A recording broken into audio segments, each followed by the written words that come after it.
speaking about Thomas, when Jesus came to the disciples on the day of resurrection, they were afraid. They already got the news that he was alive. He told that to Mary Magdalene.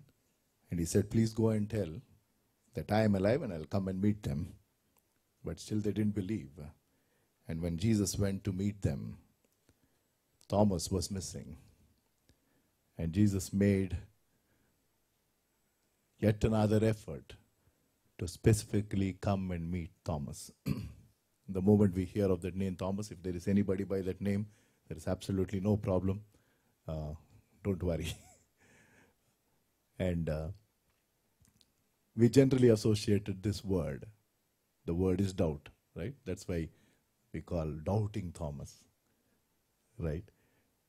And he's the one who had, genuine questions. And he was somebody who looked for proof. And why I'm telling this is I see these glasses again.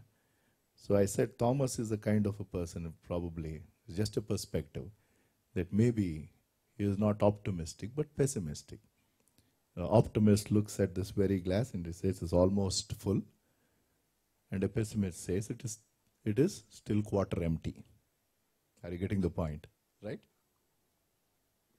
Then I was just reading and I found one quotation.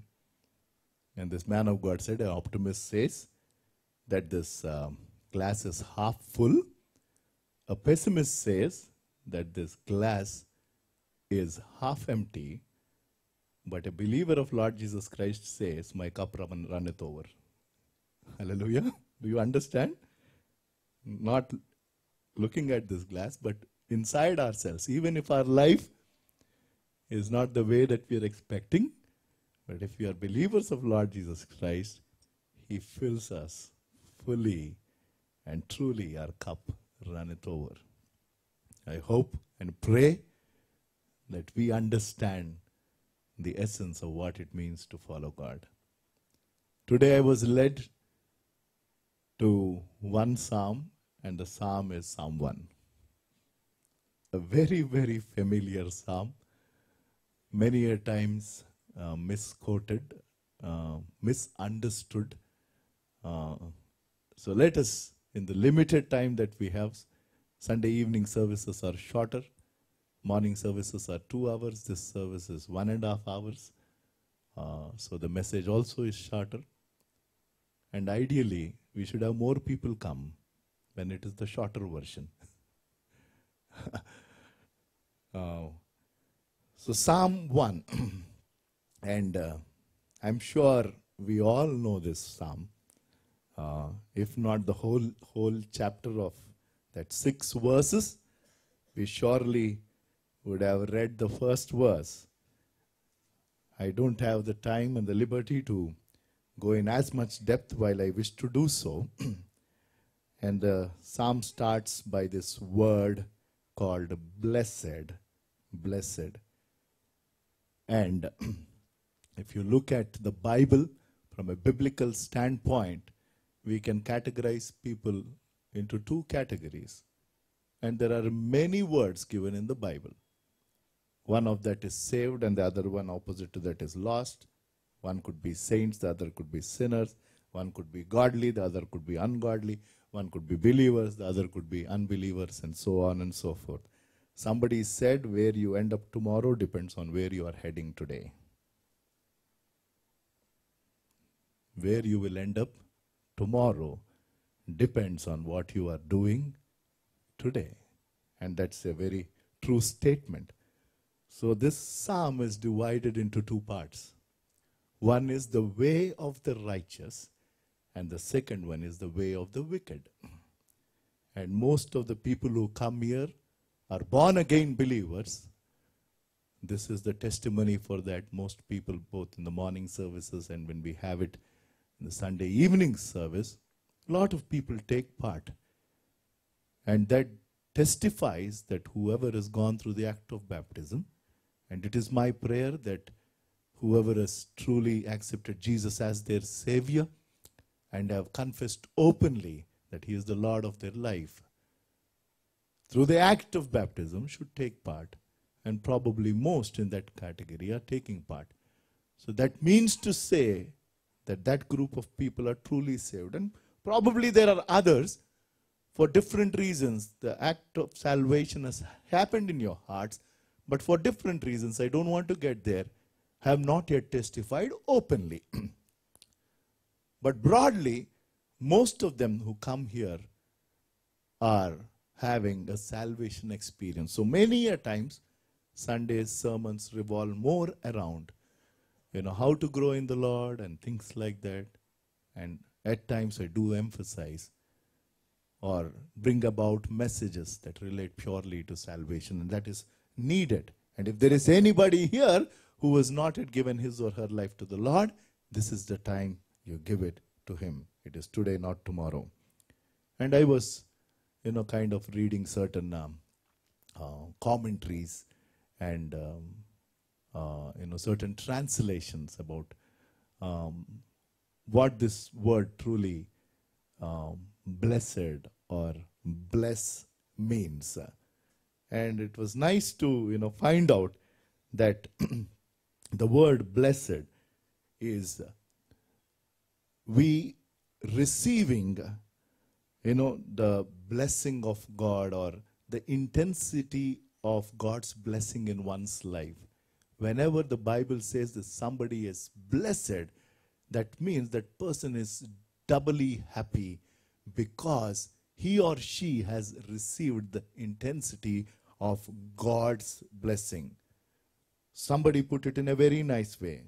They said that those who are blessed have an inner life that are rightly aligned with God. A true blessed person, according to the word of God, is a person who is rightly aligned in his or her heart with the Lord. And that is what blessing is all about. And the root idea, I believe, it is more about approving. Because many a times we say, while we sang that song, Bless the Lord, what are we saying when I'm saying bless the Lord? That means I am truly approving and praising him for who he is. And when God says that I bless you, that means his approval is on our life. So that is just a background. And quickly, if you look at that first verse, it says that blessed is the man. And there are some things that we are not supposed to do. It starts off on a negative than a positive. A general perception is, a general thought is, we will receive blessings provided we do some things. That is how this world understands. But God's word in this psalm clearly lays down that you and I will receive God's blessings, or we will be approved by God. We will have this intense blessing from him, provided you don't do certain things, not doing certain things. And that really hit me. Oh, this is the right way of understanding. And the first part, we will divide it into 3 parts based on the time that we have. The first part in verse 1, or verse 1 summarizes one word for us, that we should be separate from the world. And it is clearly laid down. Blessings that we receive from God depends on the choices that we make here today. I'm talking about God's blessings. There are only 2 people in the Bible who prayed this prayer and stopped by saying, Lord bless us, and then didn't add anything to it. The first person was Jacob, or one person was Jacob. And Jacob, he prayed this prayer after 20 years of stealing a blessing from the father. Please don't forget. He stole the birthright. His elder brother was Esau, right? You've heard these names, not least? Wonderful. Okay. And he went to his father Isaac, and he wore the clothes of his elder brother Esau. And who helped in doing all of this?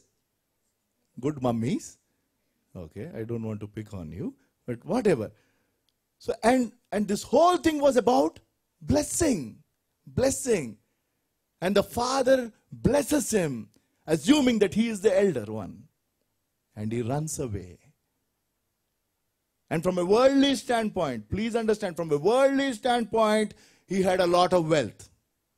He had a lot of wealth. He fell in love, got married to somebody else, but continued to love the one who loved.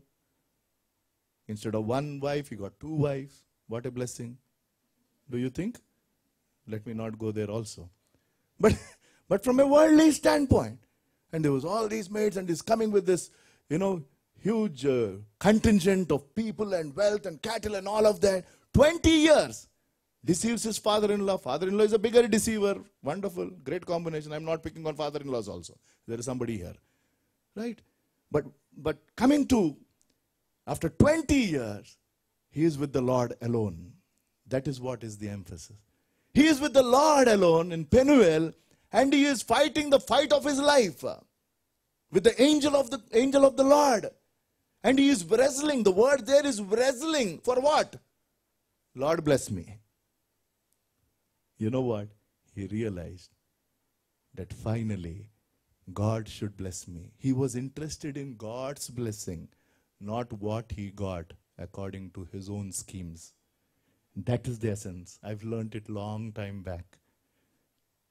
After so many ups and downs, it is not about what I want, but it is about what he wants to give.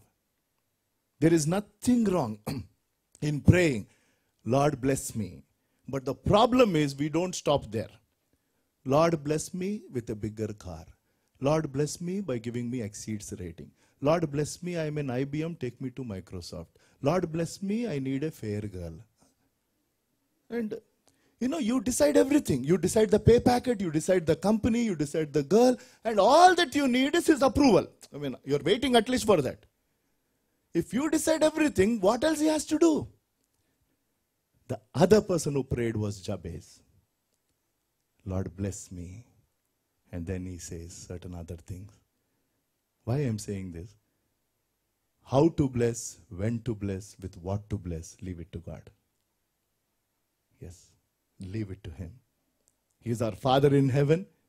He knows what you and I need at what time. And what he gives is the best. There is nothing better than the best. So blessed is the one. Who is this who is blessed? He is somebody who he is not supposed to do three things. Three things. Let us, look at this verse. We should separate ourselves from the world.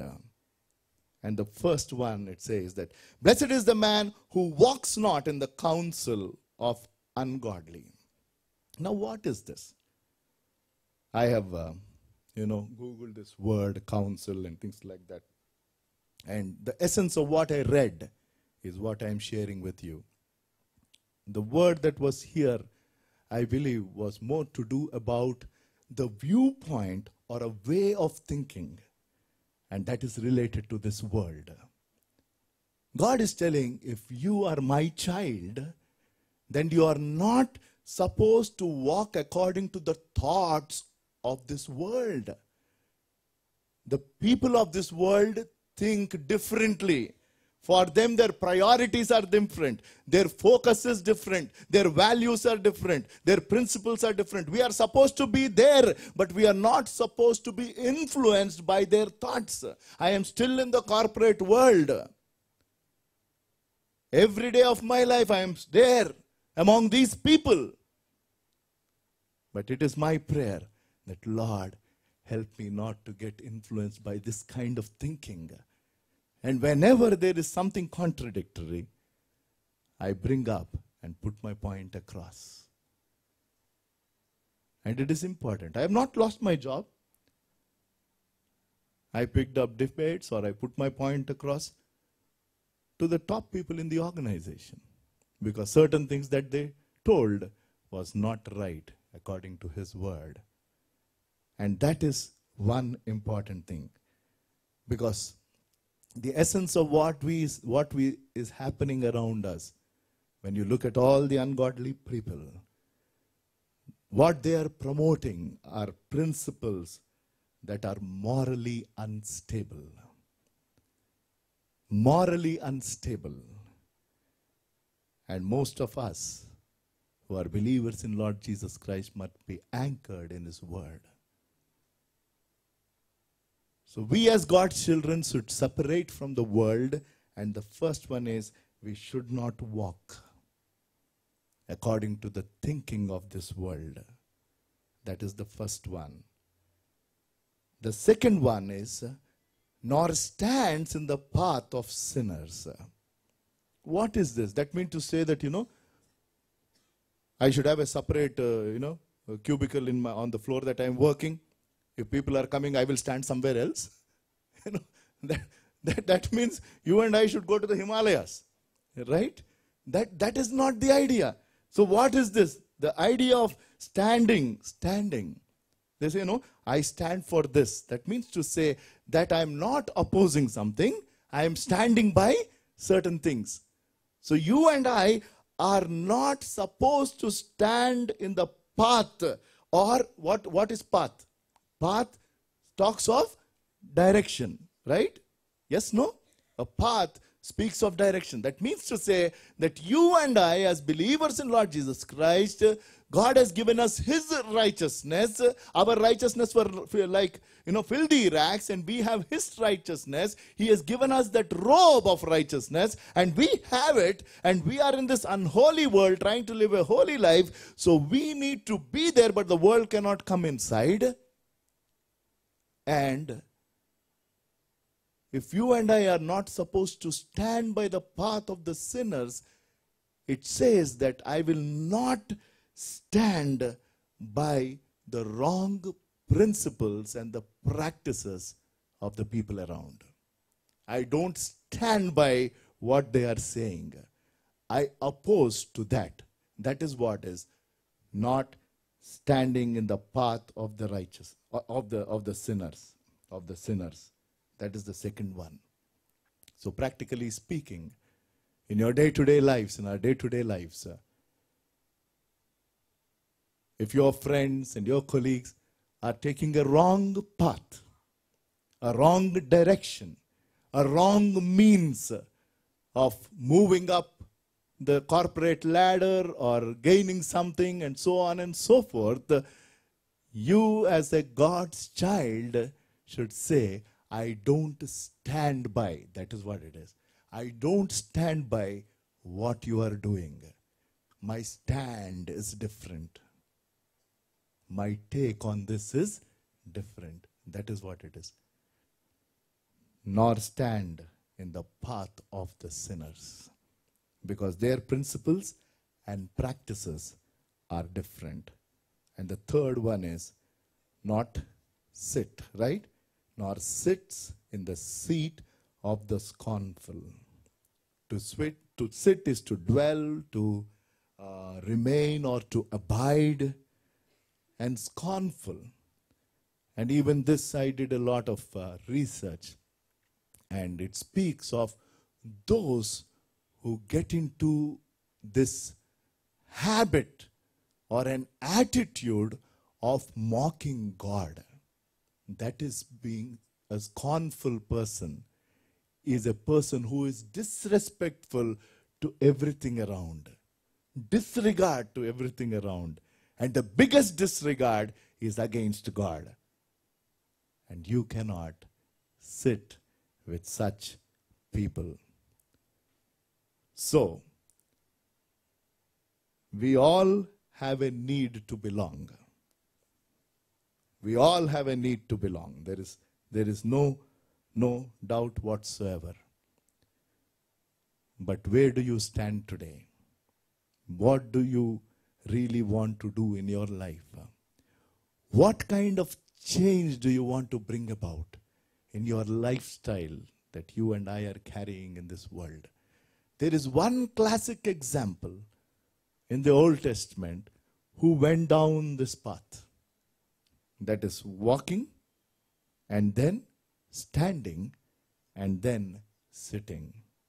That person is none other than Lot.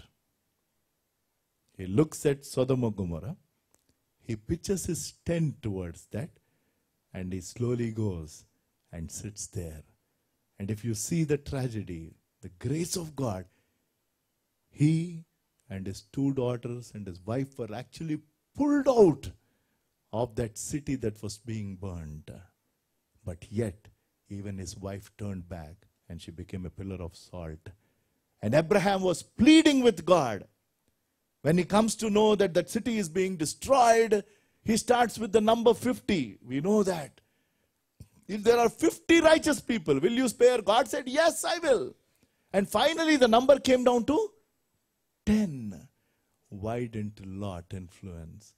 Because he was not doing what God told. And that is the issue. It begins with walking down the road, listening to, all this popular advice about worldly wisdom. And it stops when we are hanging around with these people and being influenced by their thoughts. And then finally, you end up sitting and mocking God. And that is something that God is telling, if you end up doing, I cannot bless you. I cannot bless you. Yesterday, I was, totally disturbed about something which was very personal. Because of, the relationship that we have, I had to attend a function of somebody who was related. And given the environment that they were in, they had a occasion to, celebrate. So we were invited. And since I'm a pastor, because I turned up, first is they thought that I'll not turn up. And obviously the atmosphere was not conducive. So I was sitting somewhere.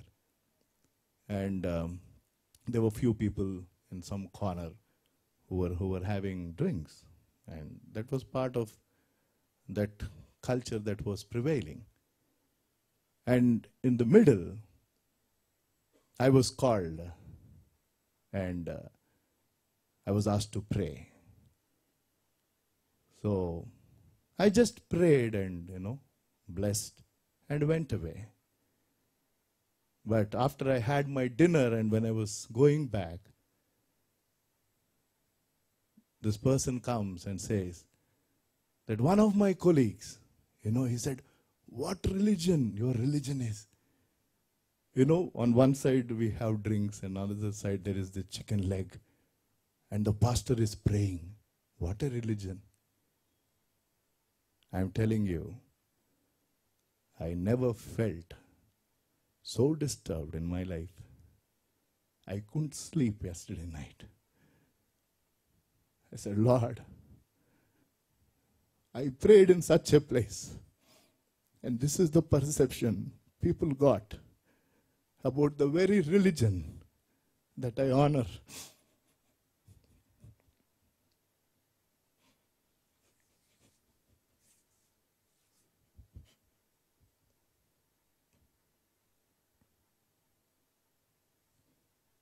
I'm sorry. But what I'm saying is, it is very, very important about what stand you take. I hope you're getting the point. It's very important because we are supposed to honor God. So, if you go back to this verse,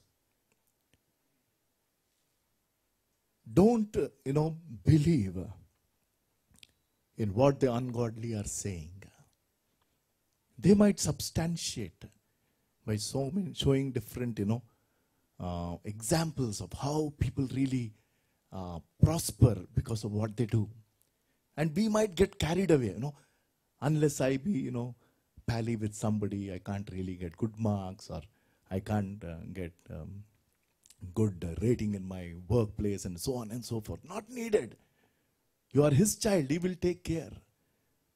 But when God's word is saying that who walks not in the counsel of the ungodly, it is something for us to introspect and say, am I walking? Am I walking according to the beliefs of these ungodly people? That is the essence of that verse. So don't believe what the ungodly are saying. The second one is, don't behave as per the ungodly. Not only believe, don't behave. And that is the second one. Where are you standing? If I am standing and saying, I'm not opposing something that I don't stand for, that is taken for granted that I'm standing for what is being done. As simple as that. You and I are supposed to stand for him. So, don't believe what the ungodly are saying, and also don't behave like them. And the third one, where are you sitting, is don't belong to the scornful or people who end up mocking your very God. Think about it. There are a lot of articles that keep floating in and around Good Friday and Easter and then Christmas. And that is pure mockery about the divinity of Lord Jesus Christ. So that is the first one. Verse 1 of Psalm 1 tells us that God is going to bless his people if they don't do these three things. These three things. That I don't believe the beliefs of the ungodly, I don't behave like the ungodly, and I don't belong to the ungodly. Remember these three. I don't. Then the second one says what we are supposed to do. We should be separated from the world, and the second one is we should be saturated with the word. That is verse 2. Saturate yourself. I was speaking to a dear brother yesterday, and he was talking about, his Sunday school days and how certain friends of his who were in his Sunday school class, the kind of effort they made to memorize. Sunday school generally tells about memory verses. I think we should start in the church also for adults. Don't worry, you might run away. But I am telling you, it's amazing. And he went on to say that while I didn't pay as much attention or I didn't put as much effort to really memorize, I did to the extent possible, but my other friends memorized God's word. And if I looked at that life later on, they actually went on to become something big and great. And because they kept using the word of God. And he said that now that is what I do. It comes back to my memory. And that is how I'm able to, move on. And that is what it is. You have to continue to meditate. And that is what the second verse says. But his delight, whose delight? The way of the righteous. His delight is in the law of the Lord, and his law he meditates day and night. So the first one was certain prohibitions, if I have to use that word. The second verse is about provisions. Are you getting the point? Not provisions. God's providence. He told you are not supposed to do these things. But what you are supposed to do is saturate yourself with my word. And with that, when we truly delight, what we really enjoy doing says a lot about who we are. We don't have to tell others. I don't have to say that, I enjoy reading God's word. I enjoy doing that. It's pretty evident. I hope it is evident. A lot of people ask me this question. Pastor, the moment they come to know that, I'm having a full-time job. A lot of people who don't know that, they think that I am full-time doing this. I'm busy doing this. And when the moment I say that, I'm in this organization, I'm working, I'm still working, I'm in this position, they'll say, what? Even the regular full-time pastors with big ministries don't spend much time. How are you able to do this? I said, I love my Lord. That's all. It's His grace and nothing else. Is there sacrifice? Yes, there is. But nothing in comparison to what He did. Nothing in comparison. And that is what it is. We are supposed to delight. What you and I enjoy doing the most describes who you and I are. What I delight most directs me. Let me put it that way. What I delight most doing directs my life. If you delight time and again just about your work and all of that, and that is what would direct you. And if it is something else, that is what it will direct you. And that brings us to the second one. And we not only are supposed to, delight or enjoy His word, reading His word, meditating His word, we have to continue to think. And the beauty is when I hear this word, especially in our Indian context or Asian context, let me put it as Indian context. If you speak to your non-Christian friends, there is a lot of emphasis these days about, Reiki and yoga and things like that, It's about meditation. Meditation, from an Indian standpoint, in the context of meditation, is emptying your mind. You sit and meditate. They'll keep telling something, Don't keep thinking about anything. You'll become light and whatever. While your weight can become, more. So they teach about how do you empty your mind. From a Christian standpoint, meditating is filling our mind with His word. Yes. And His law He meditates day and night.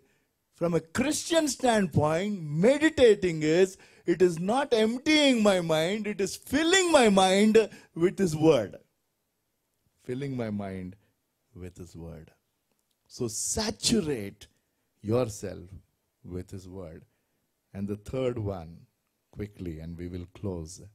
And he shall be like a tree planted by the rivers of water, that brings forth its fruit in its season, whose leaf also shall not wither, and whatever he does shall prosper. What a blessing. The third one is we should be situated by the water. The first one is be separate from the world. And God gave 3 instructions. The second one is saturate yourself, your mind, with His word. And the third one is be situated by the water. And the water is His word again. That means to say that we need to take the deep root. And it talks about fruitfulness. For a nice fruit to come, I'm sure it takes time. Right? Yes, no? It takes time. Naturally, for a fruit to come, takes time. Similarly, in our lives, for the fruit to come, takes time. And you and I are supposed to be patient so that God would develop that fruit. And then we will flourish and we will experience God's favor. And that is what is written here. There will be a freshness in our faith. Our faith will be renewed year on year. The more you are grounded, if I look back my 20 years, what I was 20 years back to 10 years back to now, I can tell for the glory of God that my faith is being renewed. Yes, there is a freshness of His faith in my life. And that is what happens when we get grounded. And if you look at any huge tree, we don't have to learn botany, we can understand with common sense that the roots of those trees have gone so deep, that they have taken so much of water that irrespective of whatever the seasons, they are still fresh. And that is how your life and my life will be. The way of the righteous. If you are a son of God, if you are a daughter of God, if we are children of light, God gave us His righteousness. And He is telling, blessed are you. I want to bless you. But you just have to do. You are not supposed to do these things. Don't go according to the thoughts, the thinking, that is walking. Don't behave, that is standing with sinners. You are supposed to contradict what they are doing. Don't stand by that idea. And then don't belong to that group, because it is leading to mockery to God. You and I can't afford to be a part of a group that mocks God. And that is a tragedy. So be separate from the world. We didn't spend as much time, but I gave the essence about saturating our mind with His word. And that can only happen when you take time every day to sit with Him and open His word and read. It starts with reading, goes to studying, and then meditating and understanding and applying. Applying is the last, but that is what is most important. You need to read and study and understand and meditate and apply. And verse 4 says that the ungodly are not so. The two words differentiate. Not so. The godly are like this, but the ungodly are something else. And it says that, but are like the chaff which the wind drives away. Therefore the ungodly shall not stand in the judgment. This is a slightly, controversial verse. What is this? The ungodly will not stand you, but the Bible says there is a judgment for the sinners and the judgment for the saints. Let me just, clarify before you go away with a doubt in your mind. There are two judgments. One judgment is for the ungodly, that is the sinners, and the judgment is about sin. And for the saints, the judgment is about service. Please be clear. For those who express their faith in Christ, you are a new creation. God has forgiven your sins. If He has forgiven your sins, what is the whole point if you have to stand before Him and again go over the sins that you did? But the judgment for a saint or a believer of Lord Jesus Christ is about the service. What you and I have done for the Lord after we got saved. Because you and I are saved to serve. But for the sinners, it's about sin. Then what is this verse about? That they will not stand. A great man of God simply clarified it in a wonderful way. He says, they will not have anything to stand on when the judgment comes. When God judges, the ungodly will not have anything to stand on. That was the meaning. They will not have anything to stand on because of their ungodly lives. And they will have to face the judgment. The judgment. For the Lord knows the way of the righteous, but the way of the ungodly shall perish. The Lord knows the way of the righteous. Let us pray. Let us introspect ourselves in the light of what we heard. Is there any attitude that you want to change? Is there any action that you want to change? Is there any activity that you've been doing that you feel you should not be doing, having heard what you heard? We are called to live a disconnected life in a connected world. The emphasis is about saturating our mind with His Word. And with the power of that Word, you could face any situation. Please remember, we are supposed to be a part of this world, but the world cannot be in us. You must be in the workplace. You must be in the society that you are in, wherever God has placed you.